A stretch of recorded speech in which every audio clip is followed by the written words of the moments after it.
Hey you guys, welcome back to my channel. My name is Ariana, and in today's video we're going to be going over protective styles for our natural hair, okay? And I wanted to bring this video to you guys because I know that protective styles have a great reputation of less manipulation to the scalp and decreased exposure, you know, to the environmental factors like pollution and things like that. But girl, let me just tell you, protective styles are not always the best for our hair, okay? We got to have a balance in between, you know, protective styles and actually taking care of our hair, okay? So I just wanted to bring this information to you guys to put it on your noggin, okay? And, you know, jog up some thoughts. So breakage is number one that happens when our hair is not properly moisturized or sealed, especially before getting protective style done. Now, I know that there's hairstylists out there that will probably get mad if you come in there with your hair a little bit moisturized, but you're not, I'm not saying the moisturizer is so much to the point where you can't put nothing in it and braid it and hold it down.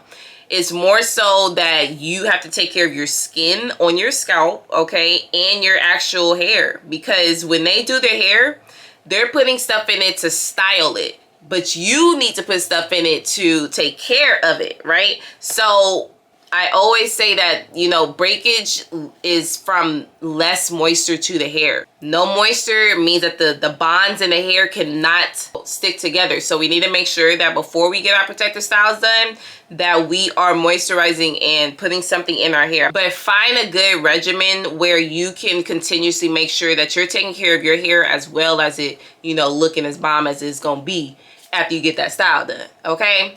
With breakage, it also comes with improper installation and improper takedown of the style that you got done. So for me, oh my gosh, you guys, like, this was something that I really had to be patient with myself and say, girl, you need to stop being so rough and being so quick and rushing the process of taking down your hair and combing it out and detangling it, because these are also ways that you can have breakage from your hair, especially from taking down your protective style. So protective styles end up almost matting our hair, you know, together in a way, because it has not been touched. The braids have not been taken down in weeks, almost months sometimes for some women. Some women go 3 months without washing or taking down their braids, you know. And I'm not saying that it's necessarily a bad thing to go that long without washing, but it's more so you just have to understand it's going to be a lot of buildup, and you might actually start having some scalp issues, which we're going to get into next, okay? Scalp issues occur when we're wearing probably, you know, the style for a very long period of time, the different products that are put in our hair when we're getting our protective styles done. So just be careful with that. Always understand that the stylist is using something that probably works for the majority of her clients, so it might not necessarily work well with your scalp. Like, you might start getting irritation, you might start getting itchy from the gel or whatever wax that they put on your hair to make sure it lays down nice.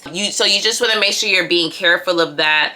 At least understanding that may play a part into why you might have an itchy scalp is because of what your stylist is putting in your hair when you're getting your hair done. So what I like to, you know, when I used to get my hair braided a lot, I would not have her put so much gel in between every single part, because when you're putting a lot of gel in between your hair that much, you know, to really lay it and stick it down, it's gonna cause buildup. It's gonna cause buildup, especially like when we put it around our edges and all of that. We have to wash that stuff out because it really will irritate our skin. A lot of these products, you know, on these shelves, they have a lot of alcohol, different ingredients in it that just dries out our skin and our hair, and we just want to make sure that we're protecting it from those things. So you just want to make sure that you at least are cleansing your hair every so often with these braids and with protective styles. That's what I would say personally, because that's what helped me not have an itchy scalp, because I've had an itchy scalp before. Another tip, you guys, with scalp issues would be trying to start washing your braiding hair or any hair that you're going to add into your hair before you go and get it done. Now, This is something that I had to get consistent in doing because I never would do this. But my mom started to tell me, because right after I get my braids, I used to just feel so itchy, like in my scalp and hair. I just got a fresh style. Why would I be itching? It could be because of the edge control that was used in my hair. It could be because of the gel that was used for braiding.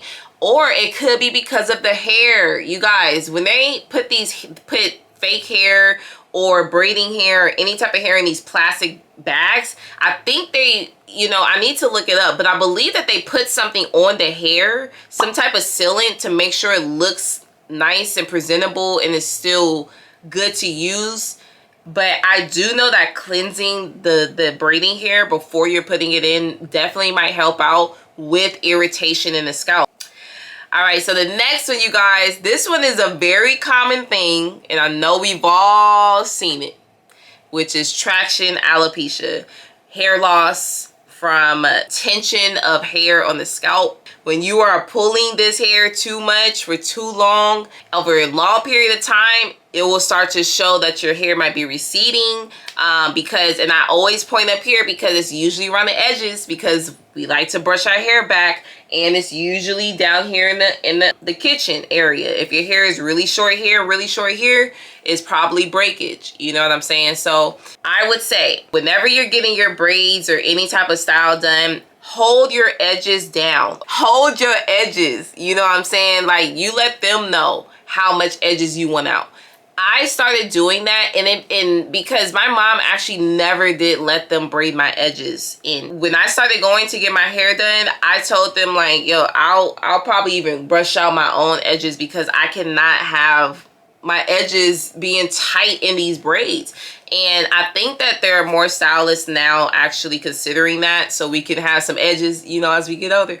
But besides that, that's a tip that I would say, is to try to hold your edges or brush them out yourself, you know, and make sure that they're not touching them, and, you know, for you to get it done. So next one is product buildup, you guys. So product buildup happens when we're not washing our scalp. I always suggest at least washing your hair. Like, you can still wash it every 2 weeks, you know, even with the braids in. And I know that we don't want the hair to be all like messy looking and all of that, because when we wash it, it doesn't look always like put together when we decide to wear it after washing it.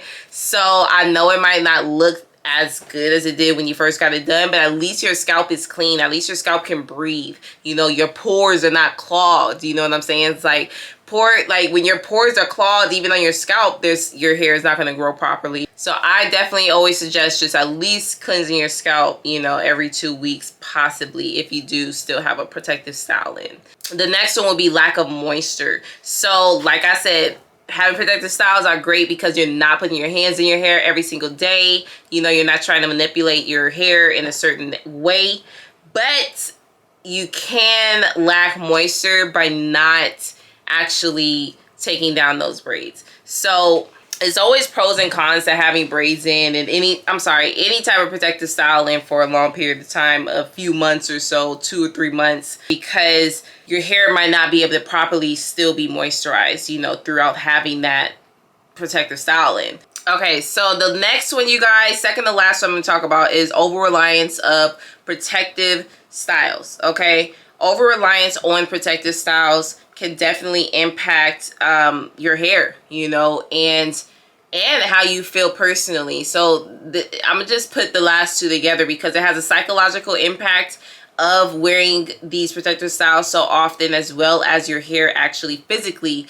being impacted by this. But psychologically, you know, wearing protective hairstyles can impact somebody's self-esteem and how they feel about themselves, because of the fact that some women actually feel like they look better with protective hairstyles than they do with their own hair. You know what I'm saying? Some of us don't like our hair so much that we will never wear our hair. I will always have it in a protective hairstyle, you know. So you got to understand that, you know, being able to really find that balance in between natural hair care maintenance, trimming and conditioning, deep conditioning, as well as wearing a protective hairstyle, as well as even straightening if you want to, your hair. You just have to find a balance where you know that my hair is not going to stop growing, and it's not going to stop, because your hair is never going to stop growing unless you actually scar your scalp. Right? But it depends on how much you want it to grow. Do you want to grow thicker?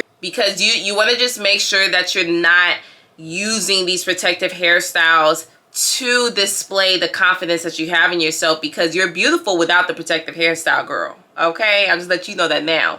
You beautiful without that. So it's just about finding a balance in between knowing I look good with this hairstyle in it, and I look good when I take it down to wear my own natural hair. Because, you know, we building up our women on this channel to love that natural you. Okay? Make sure you guys go ahead and subscribe to this channel if you guys want to learn more about your natural hair or any other stuff that I talk about, guys. So I hope you guys enjoyed this quick little tip video on protective styles. If you guys have any questions, comments, concerns, leave them down below. Okay? And I'll see you guys in the next video. Bye.